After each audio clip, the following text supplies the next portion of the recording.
Hello, you wonderful people, and welcome to another episode of Crime Centric. This being a show where I talk about crime dramas that I watch. For today's episode, I'm going to talk about the latest episode of Jett. So a lot of interesting things went down in this episode, so let's break it down.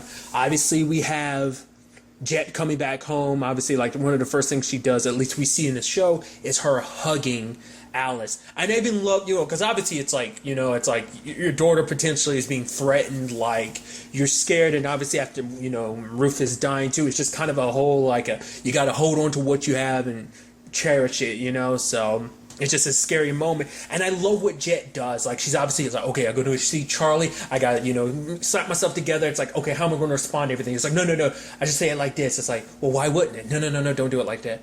Why wouldn't it? I got something for it. It's like playing out. She knew exactly how the conversation would go. Her prepared responses were ready. She's super good at this and super prepared. It's astonishing. Because even Charles Jr. Was like, oh yeah, like, oh, everything went okay. And she's like, why wouldn't? I'm like, dude, how did she knew exactly what questions were going to be answered. And she had, like I said, perfect responses. It's crazy. Obviously, she kept her cool, calm, and composure. But then, like, obviously, when she was in the elevator, it's like, ooh, that's hardcore. Obviously, we dive more into Junior's situation. There's a whole situation of his dad's, or there's a lawyer that's connected to him and his dad. The lawyer kind of already, well, not lawyer, judge. The judge already is like, the fact of the matter is, I don't want you to give me this money here. We'll handle it the normal way it usually gets handled with your dad, because I don't want to take the chance that there's cameras around and you're recording me, because he knew that Junior's one of those people. Junior just naturally seems slimy, especially the way he smiles and everything. Like, oh, come on. Because the judge was like, yeah, you crank up my car. He's like, what do I look like? Well, wait, what? He's like, come on, do you think so ill of me? He's like, crank up my car. And it's like, oh, lo and behold, nothing happens. But it's like, because he knows it's, because the moment he's about to see his car and everything, he's like, if something happens to me, your dad's kind of screwed over. And the moment he said that, I'm like, that's probably the point, isn't it? Junior doesn't explain it, but I'm assuming that's the thing. Junior, it's all about power and stuff like that. Because even, Charles says it later on. I mean, Charlie, the way Junior kind of puts it, it's like, a bit homophobic, but it almost seems like you kind of hear it in the conversation that Charlie has, but also it's like he sees Junior's thing. It's like it's not even a sexual thing. It's more of just a power, being able to dominate people. We definitely see that with the Bobby situation. That was purely power to show, like, oh, I'm in charge here. Bow down to me, worship me, that type of situation. He wants to be loved in that regard. Not even loved, more so feared. And I think that's what the whole point was, because obviously it turns out, there was a bomb, but the thing is, it was set on a detonator, like, so that he can make it, blow up at any point in time. Too bad the judge didn't kind of prepare for that, but I'm assuming that's the whole point, because, like, the judge dying kind of shows people that, because that's kind of like one of the last things in line that kind of keep Charlie out of jail and stuff like that. The next judge, the dude was kind of being like, yeah, the next judge probably won't be like me. And I think, like I said, I think that's the point. I think Junior's tired of being in the shadow of his father, and it's like, it's time for me to run things, but I'm never going to be able to run things as long with my dad around. Because Charlie's under the assumption it's like this particular kind of young buck who's connected to this particular cartel. He thinks he's the one behind all this, and I guess that's the point. He wants a war to start. So if I can't get my dad arrested, very least he can get potentially killed. I can come in, swoop in, solve all the problems. Who knows? Maybe the war is an unintentional consequence for Junior doing what he's doing. Who knows? But it does seem like a power grab to me, but we'll kind of have to wait to see about all of that. So there's that.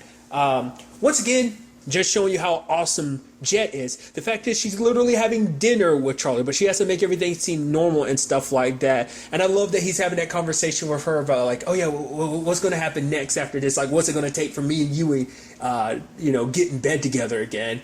And it's like, whoa, Jett, saying some spicy things.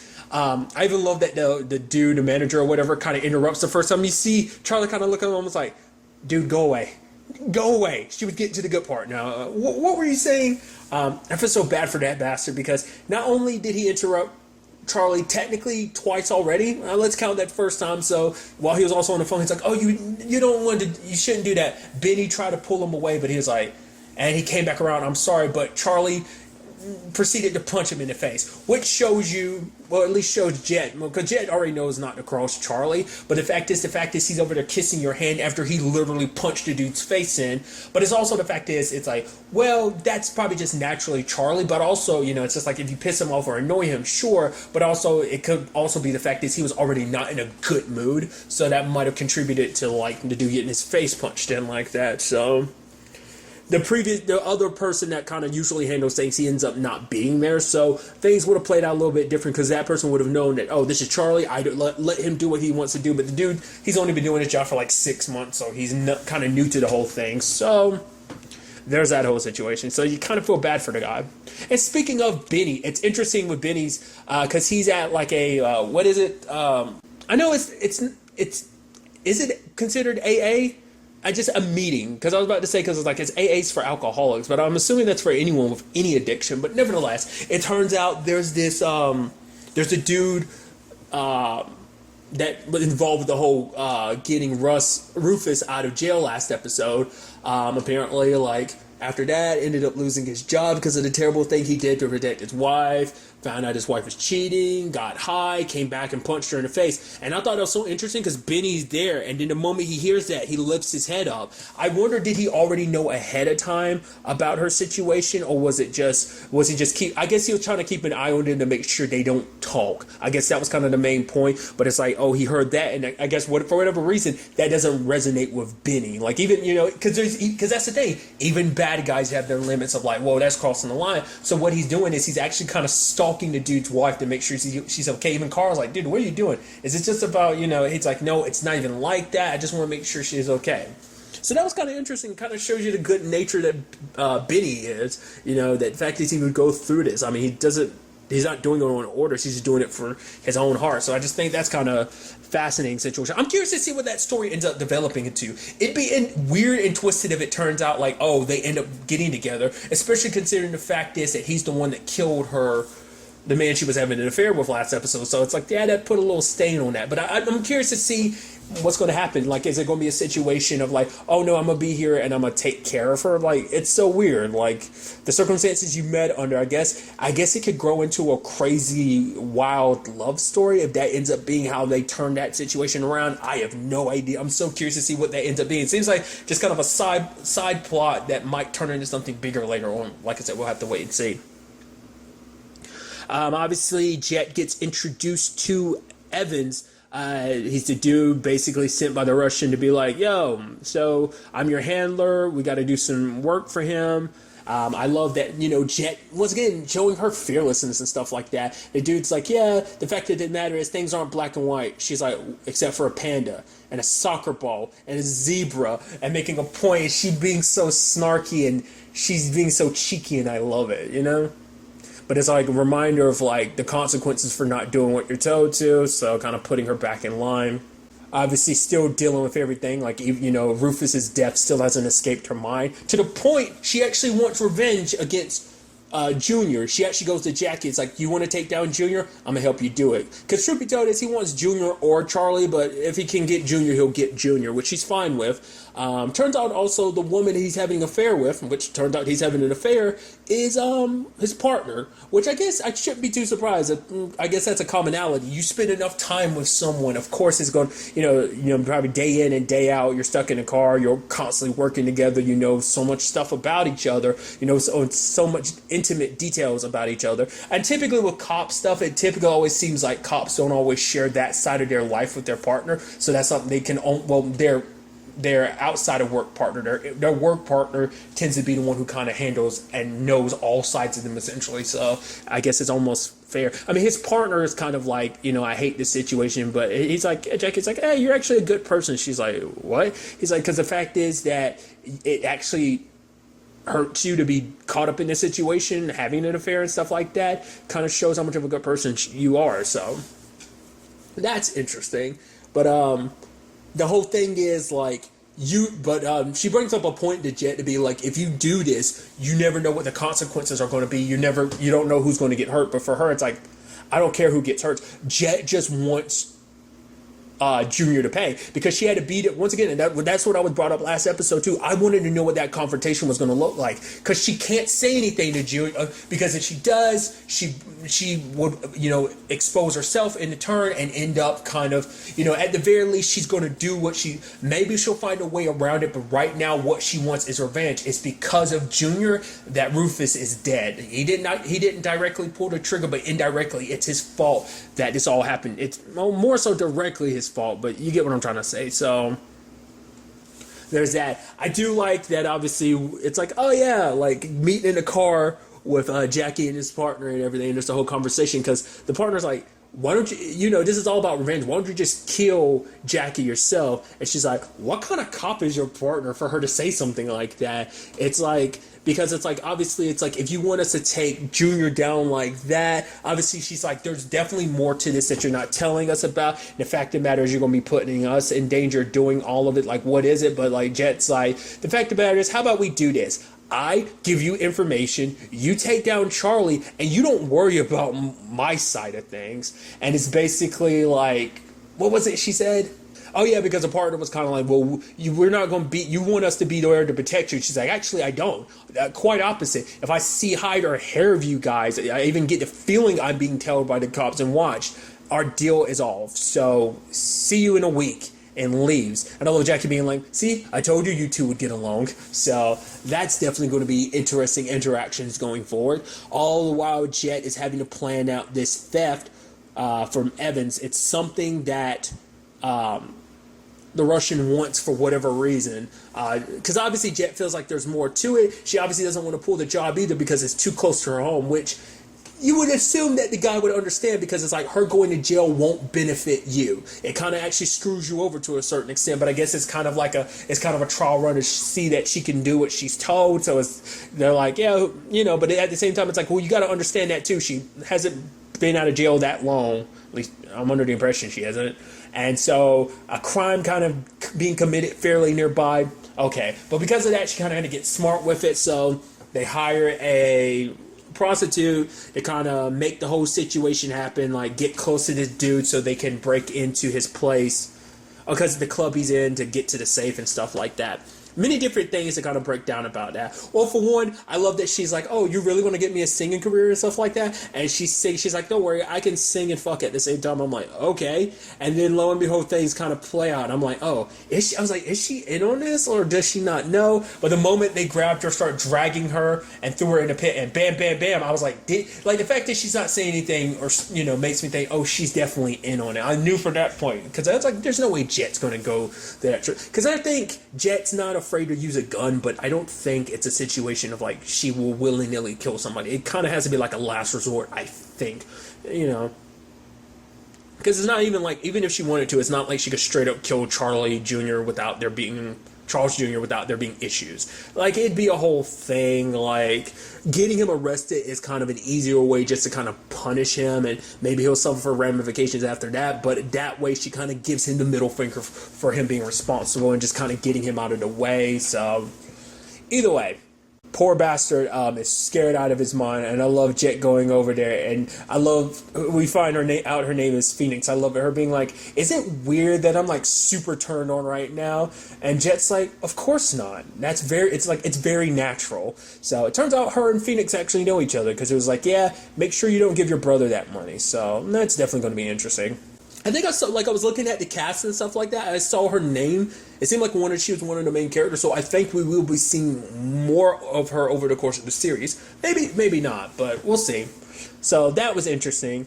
And obviously another interesting aspect is that on this job, she ends up running into Blair. Obviously, it didn't click in my head until they start talking about like the dude with the nail gun, like, oh, he's in a wheelchair and stuff now, and I'm like, all right, you're that dude. You're one of the dudes that pulled the trigger on her. Luckily, the gun was empty. I was like, right, the 10 years ago flashback last episode. I was like, right. I forgot about that. But he's kind of like, oh, I'm sober now. But he's also talking about the fact that you realize how like crazy things are. You could be on top and then so easily falling like that dude. And the fact is, you got these young bucks around who are, kind of don't scared of nothing. They're willing to do whatever it takes, making them scary and unpredictable. It's kind of like, maybe this game isn't for everyone forever. Eventually time's up for everyone. But so that was interesting. But it seemed like the plan they had was going off flawlessly. It's like, hey, everything's firing on all cylinders until Blair, it's like, oh, there's gold in here. What do you think this is about? Bam, bam, bam. Oh, let's go. Bam, a gunshot. Jett goes back in. He killed a dude. I'm like, why the hell did you do that? And he points a gun at Jett, which I did. I was like, the moment he was looking at the gun and looking at dude, I'm like, are you doing it because he can ID you or something? It's like, is that what that's about? It's like, but the moment he pointed the gun at Jett, I'm like, no, it's about you. You want to screw this situation over, which is interesting considering the fact of the matter is this fallout won't even be Jett's fault. So it's kind of his fault too. He's probably going to get screwed over by this. It's like, because you hired these people. Jett wanted to be the one to put the team together, but it was kind of like, no, you come on the plan, I've got the team together. It's like, yeah, this is definitely going to screw you over in the future. Like, I don't know. It depends on how the situation gets resolved. But I'm sure, like, Jett's slowly but surely going to get a little more leeway, potentially going forward, just because it's like, yeah, this screw-up is kind of on Evans because he brought in Blair, who talked about the fact is he's kind of sober and everything. Maybe it is, but maybe it's just that situation of, man, here's a golden opportunity. Literally golden because there are literal gold bricks in there. So that's fascinating. So quite a way to end the episode. There's a whole other angle to this I didn't even talk about. Obviously, there's a conversation of like Jett and her daughter being like, "Oh, like, is everyone gonna die? Yeah. What about Maria? Yeah. You? Yeah. What's up with all this money on your bed? I'm just cleaning it. Go to bed." There's also the whole conversation of God. What is God? It's like, no, but what is God? And it's like, what do you feel? Love for you and Maria. And it's like, okay, good. That's God. So that's interesting. And it's like, oh, Alice is getting in fights in school. She's so inquisitive. Maria, is she the one that's like, oh, yeah, we're living with her. She was in remission and now, she's not anymore. And it's like, oh, that's sad. What about Alice's dad? Does she know her dad? No, he died. Oh, can I just ask what it was? It was sudden. I just love Jett just being so blunt and to the point. And it's like, oh, there's a psychiatrist here. And Jett's like, I don't need to talk to someone. And the teacher's like, I meant for Alice. And she's like, okay, I'll talk to her. Sure, that sounds, yeah. And I love that, just kind of that awkwardness to it. I mean, obviously she does need a psychiatrist considering all the stuff that she's dealing with right now. It's a complicated situation, which once again, I got to praise Jett for being able to keep it cool under pressure. Once again, I think being cool is kind of something that, I do mean that like in a sense of like, oh, like I said, under pressure, but also just being like just straight up cool. Just comes from being a thief, and just shows you how skilled and very good at what she does Jett is, so that was an interesting thing. But we also got a flashback to understand Maria's situation, because I was wondering about that. I was like, oh, that's so fascinating, like, oh, that, and actually super sad to find that out about Maria. Like, Jett and her met 7 years ago. It almost seemed like maybe fate or coincidence. They ended up being neighbors in the motel that they were staying at. Turns out Maria's dad was murdered. Her mom kind of went insane from grief, just talked to herself. Inconsolable is kind of how Maria described it. She kind of had these ideas of what her life was going to be, what she wanted to be, but it turned out not to be the case. Can't have kids, plus she found out about this rare disease apparently she has. She says like literally 2% of people end up getting it. She was just like, oh yeah, I'm super lucky. And obviously this is at the same time Jett finds out she's pregnant. So it's like the serendipity behind it. I guess that talk is what kind of led to their beautiful relationship. I'm curious, like, what else went over the course of the 7 years to make them where they are? Because it does seem like Maria is her confidant about everything. I guess, like, maybe Maria kind of has a shadier past. She talked a little bit about her past, but not much. But maybe there's shady aspects to it that is kind of like, it's in line with Jett. Maybe she doesn't judge Jett. It's like, here, hey, we're buddies. Like, I'm potentially going to die because I'm sick. But obviously she was in remission for a while. But hey, like, I'm gonna look after your daughter, because they, like, I'm curious to see the depths of the relationship. Obviously, we got the first steps towards it, but I'm curious to kind of dive deeper in it. So it's gonna be interesting to see what that ends up all being about. Obviously, I'm also curious, like, how long, Junior's going to be able to keep up this, like, causing issues. How long is it going to be before Jackie and his partner end up taking Junior down, before Charlie goes to war with a cartel? It's definitely going to be interesting to see where all this ends up taking us going forward into the next episode. But really, that's all I want to talk about. Till the next time we meet, be happy, be safe, live life to the fullest, and enjoy it. Good day, and goodbye.